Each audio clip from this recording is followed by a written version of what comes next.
O Senhor esteja convosco.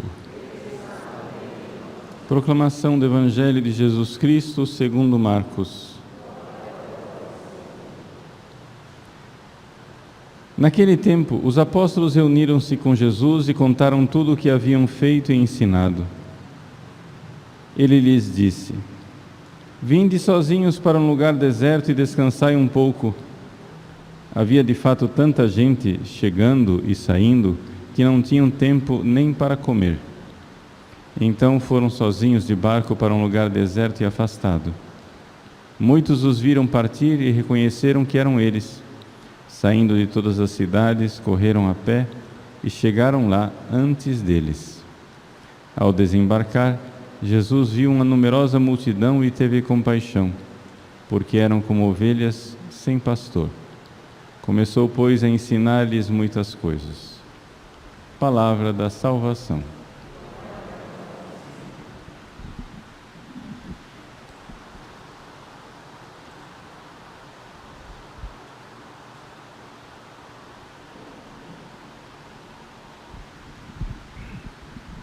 Meus queridos irmãos e irmãs, celebramos hoje a memória de São Paulo Miki e seus 25 companheiros mortos no Japão no final do século XVI.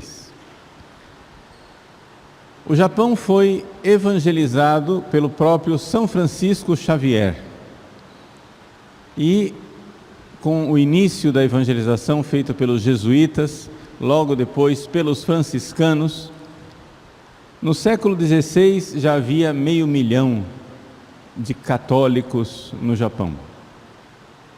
No entanto, uma série de intrigas fez com que o imperador e os senhores feudais do Japão achassem que a evangelização era parte de um plano de invasão dos espanhóis.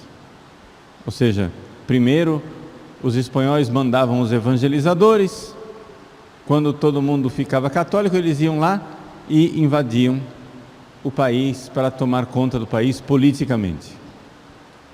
Então, por isso, o catolicismo, o cristianismo foi proibido no Japão e começou a perseguição.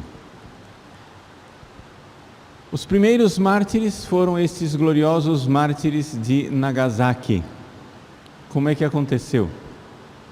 Eram vários padres, uns jesuítas, outros franciscanos e vários leigos japoneses mesmo, lá da origem japonesa, que foram aprisionados.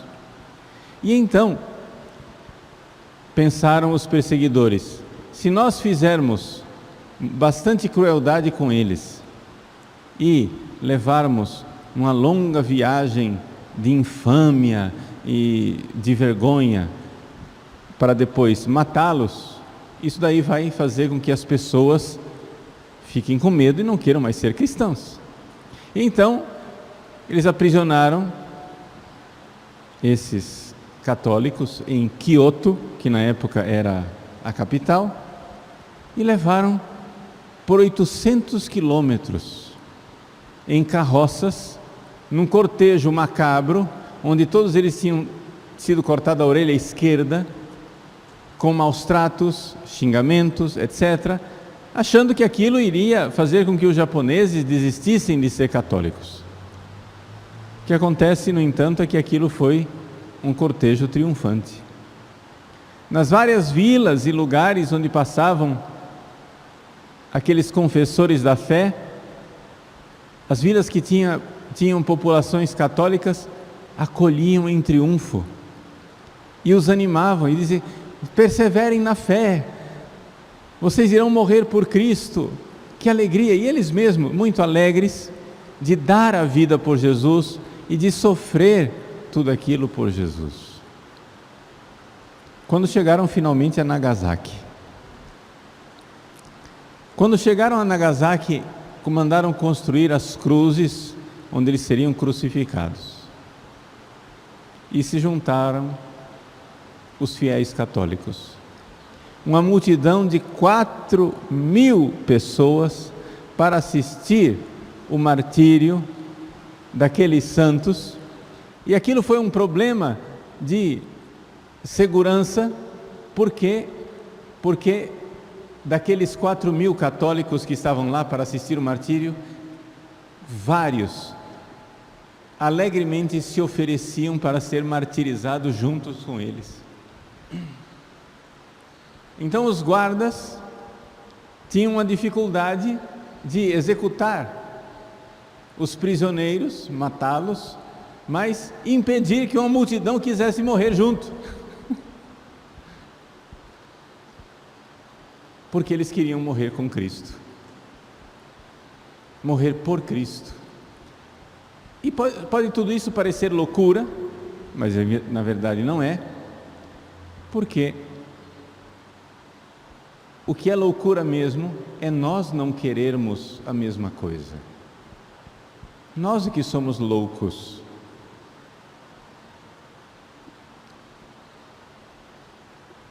De não querer morrer por Jesus. Nós é que somos loucos de querer preservar a nossa vida. Isso é bobagem. Ele morreu por nós. E quem verdadeiramente crendo que Ele morreu por nós, não vai querer também morrer por Ele? E se nós não queremos morrer por Ele, é porque ainda não enxergamos verdadeiramente, não enxergamos profundamente que Ele morreu por nós. E nós não enxergamos o profundo amor do qual nós fomos objeto, a eleição, a graça. Entre estes mártires japoneses havia 3 acólitos. Por coincidência, hoje na missa eu tenho 3 acólitos. Um de 12, outro de 14 e outro de 15 anos. E eles alegremente se ofereceram a Deus. Um deles, Antônio, o algoz, o carrasco que iria matá-los, vendo um menino em tão tenra idade, tão pequenino, se sentiu comovido com a crueldade de matar um menino tão pequeno e ofereceu, dizendo: olha, se você ficar como meu escravo, eu compro você, você fica como meu escravo e aí você não vai ser morto. O coroinha foi lá para o padre e perguntou: Frei Pedro, ele está me propondo a liberdade, eu posso aceitar? O Frei Pedro disse: sim, se com a condição de que ele deixe você viver como cristão. Então, o menino foi lá, o pequeno Antônio foi lá e disse para o carrasco: mas eu tenho que continuar vivendo como cristão. O carrasco disse: não, de jeito nenhum, você tem que negar a Cristo e aí você vive. E o menino automaticamente respondeu para o seu carrasco: se é assim, não vale a pena continuar vivendo. Não vale a pena continuar vivendo sem Jesus. Meus queridos, nós olhamos isso e dizemos: nossa, que herói.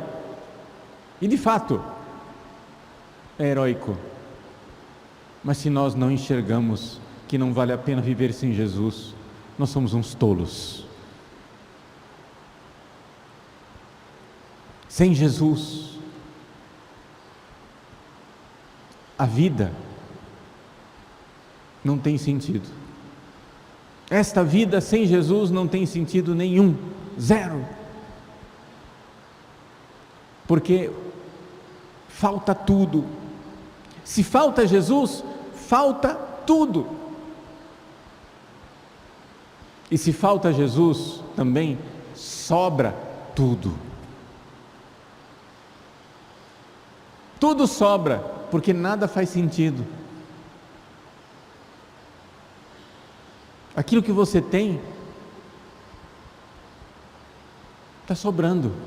O que você vai fazer com aquilo sem Jesus? Aquilo que você não tem também não faz sentido sem Jesus. A vida inteira fica vazia e a vida inteira fica sobrando. Tudo falta sem Jesus e tudo sobra sem Jesus, porque Jesus é a razão de tudo.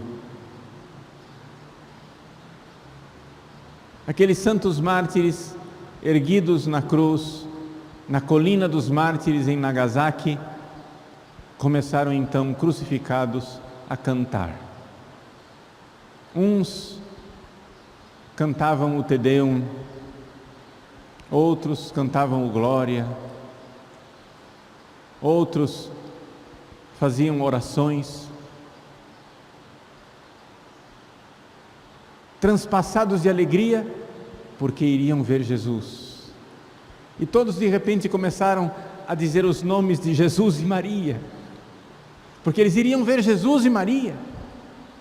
O céu, a alegria de ir para o céu, de ver Jesus, de ver Maria.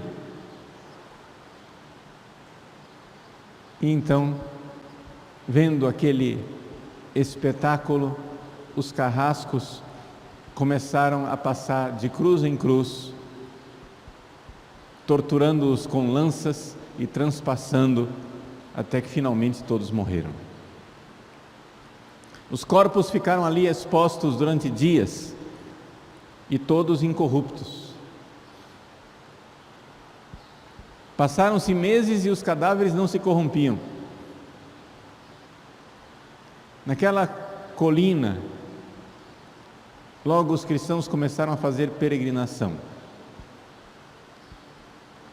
E o pequeno Antônio Coroinha, com o seu pai espiritual, o Frei Pedro, foram vistos em uma igreja celebrando missa. Depois de mortos, houve uma aparição deles. Frei Pedro celebrando missa com o seu coroinha, mostrando que lá no céu eles estavam celebrando o santo sacrifício do oferecimento de suas vidas, junto com o sacrifício de Cristo. É isso que nós celebramos na Santa Missa. Nós estamos aqui, meus queridos, para oferecer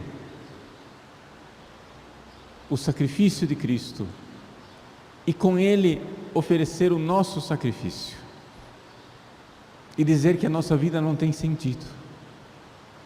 Nossa vida é totalmente absurda sem Jesus.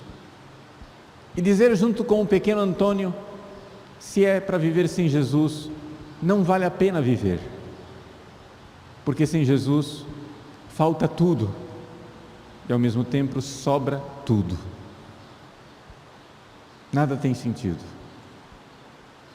Vamos então, pela intercessão desses mártires, pedir a nosso Senhor que tenha compaixão de nós e nos dê a caridade fervente, ardorosa desses santos mártires.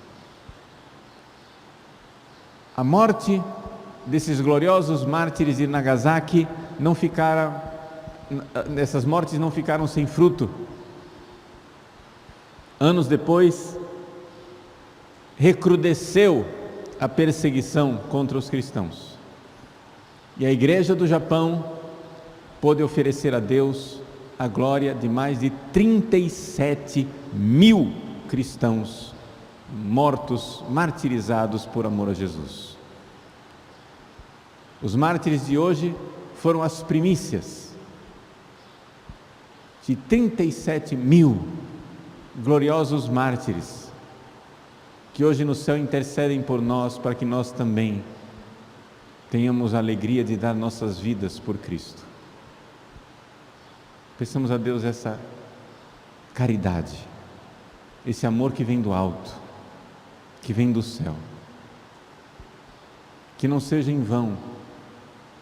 E rezemos hoje pela igreja tão necessitada do Japão e de toda a Ásia, porque essa igreja fervorosa de 5 séculos atrás, hoje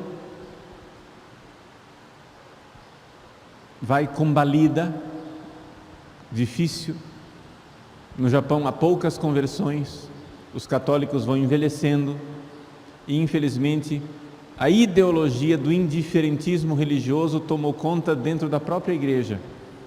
Ou seja, todas as religiões são boas, o importante é crer em alguma coisa. Então já não lutam mais pela conversão dos outros japoneses. Essa miséria, essa doença se espalhou pelo mundo inteiro.